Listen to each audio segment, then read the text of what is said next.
पवन digital recording studio Bakhtiyarpur Patna.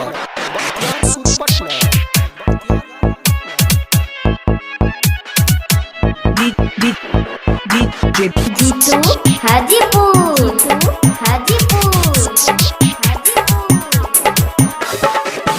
नया साल में मिले कवना यारवा से गइल रहलू।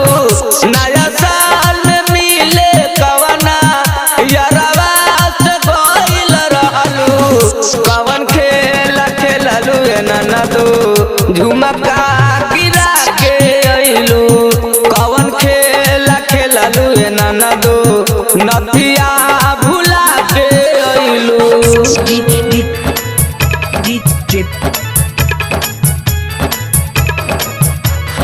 जीतू हाजीपुर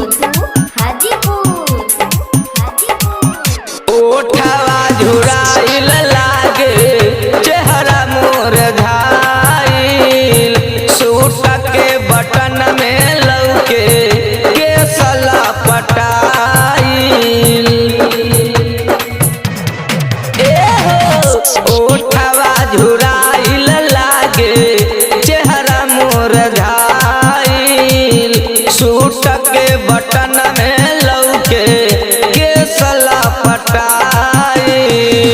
कह सच बतिया रतिया कहमा बितवले रहलू।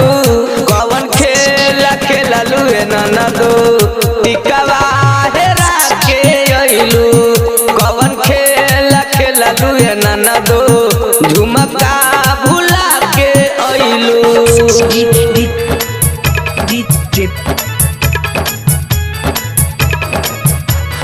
जीतू हाजीपुर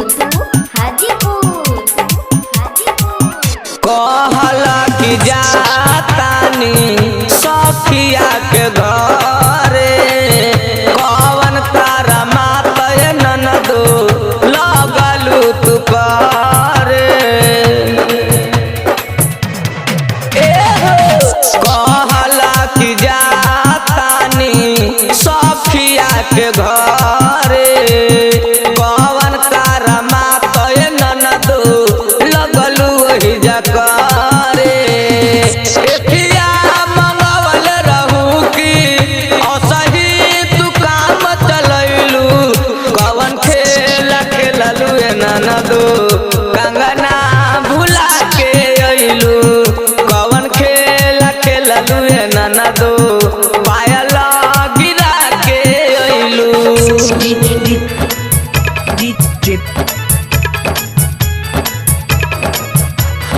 जीतू हाजीपुर दिनो दिनो बदलल जाता लुकता हरतेस हो। का कहीं कहानी पवन मधु मुकेश हो।